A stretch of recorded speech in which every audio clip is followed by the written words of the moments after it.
ખારીકટ કેનાલના કામમાં કૌભાંડના આક્ષેપો.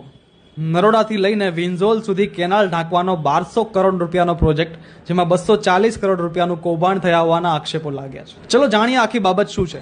145 વર્ષ જૂની સિંચાઈ માટેની ખારીકટ કેનાલ, જેને ઢાંકીને તેના પર રોડ બનાવવાનું કામ ચાલી રહ્યું છે, અને ઘણી બધી જગ્યાએ કેનાલ ઢાંકીને તેના પર રોડ બની પણ ગયો છે.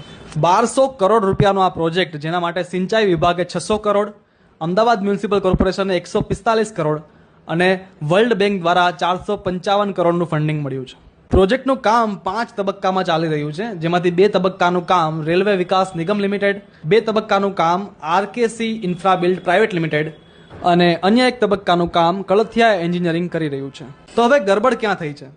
ટેન્ડર મુજબ જોવા જઈએ તો કેનાલ ઢંકાશે, તેના નીચે વરસાદી પાણી અને સિંચાઈના પાણીની લાઇન માટે આ રીતે 4 કમ્પાર્ટમેન્ટ પડશે, અને વચ્ચોવચ્ચ તમે જેમ વિડીયોમાં જોઈ શકો છો તે રીતના બોક્સ મૂકવામાં આવશે, અને એ બોક્સની ઉપર પછી પુરાણ કરીને રસ્તો બનશે. પરંતુ આ 3 કંપનીમાંથી એક કંપની પર આક્ષેપો છે કે તેમણે આ મુજબનું કામ નથી કર્યું.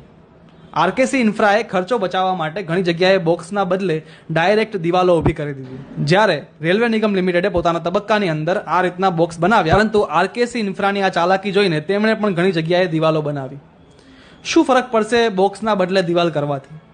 આનાથી કંપનીના ખર્ચમાં 20% ઘટાડો થશે, અને આક્ષેપો છે કે લગભગ 240 કરોડ રૂપિયા બચશે.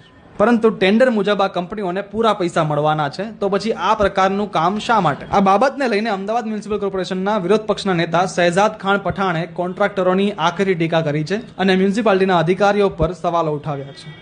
જ્યારે એએમસીના સ્ટેન્ડિંગ કમિટીના ચેરમેન દેવાંગ દાણીએ નિવેદન આપ્યું છે કે આ પ્રકારની કોઈ જ ઉચાપત થઈ નથી, જ્યાં જે યોગ્ય લાગ્યું તે પ્રકારનું કામ થયું છે. આ ઉપરાંત આ પ્રોજેક્ટના ડિઝાઇન અને પ્લાનિંગની જવાબદારી જે કંપનીની છે તેવી મલ્ટીમીડિયા કંપની અને પીએમસી કંપની પર પણ સવાલો ઉઠ્યા છે, કારણ કે તેમને આ પ્રોજેક્ટના દેખરેખ માટે લગભગ 28 કરોડ રૂપિયા મળ્યા છે. જો ખરેખર પ્લાનિંગ મુજબ કામ નથી થયું તો આટલા મોટા પ્રોજેક્ટના કામની ગુણવત્તા પર સવાલો ઉઠી શકે છે, અને આ બાબતે તપાસની ખાસ જરૂર છે. Bureau report, Ahmedabad media.